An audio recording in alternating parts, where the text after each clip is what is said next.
hours per week? No more freedom for underage young people playing games? What's up in China's new policy to combat game addiction?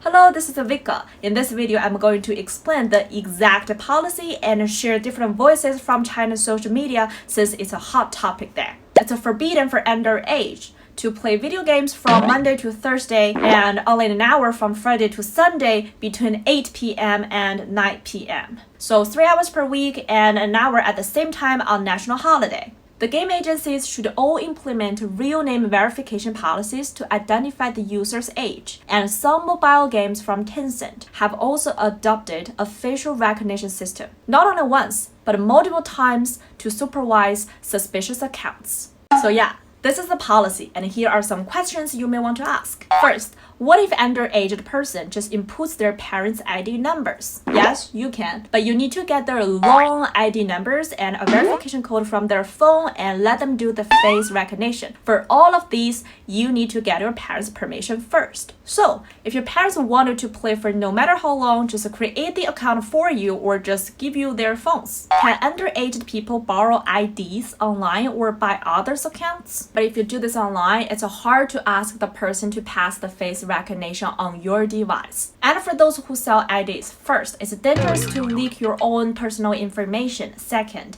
you cannot create as many accounts as you want, so the ID can only be used once or twice to create an account. As for now, only 2 weeks from the policy being implemented, there are no more available IDs online. And the cost for buying an adult ID is expensive. Come on, when an adult tries to make money from an underage person, they won't have a cheap offer. For many young children, they can't afford it without asking money from their parents, and underage are not allowed to work in China. 3. What is the facial recognition system? So far, I just found this on mobile games and mainly under Tencent, which holds the most two popular mobile games, Honor of Kings and PUBG. For adults like me and my friends, our accounts are ourselves with real name verification. But some of us get regular facial recognition in the middle of the game. It may be because of the change on device or on location. Some of us never get that. For kids who are using their parents' account to play on their own device, parents can set parent control mode to control how long their kids can play.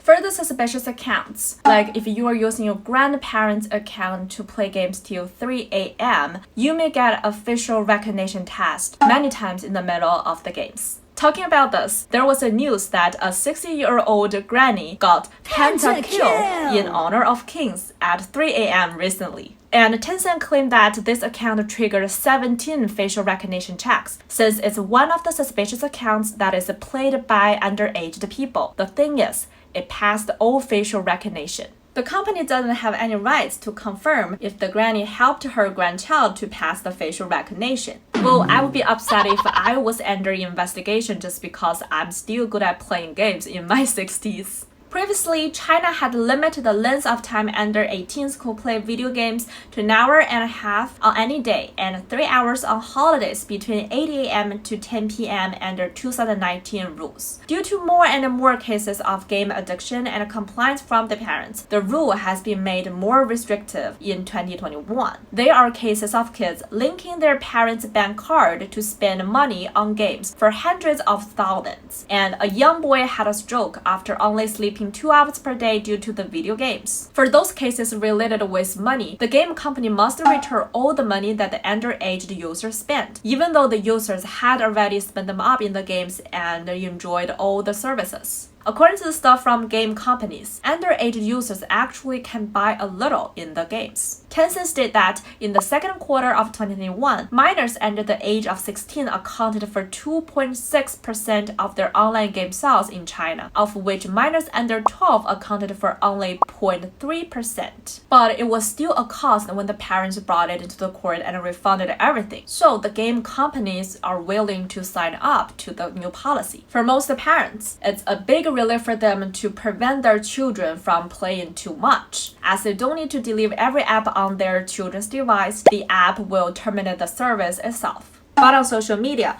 some people are very unhappy about it.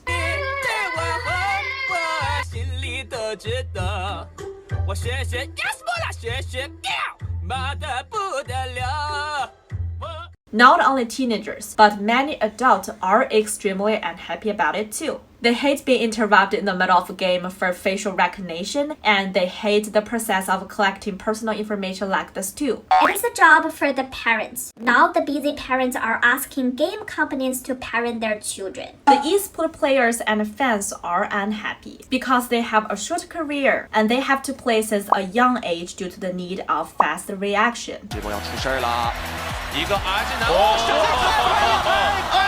反应也太恐怖了！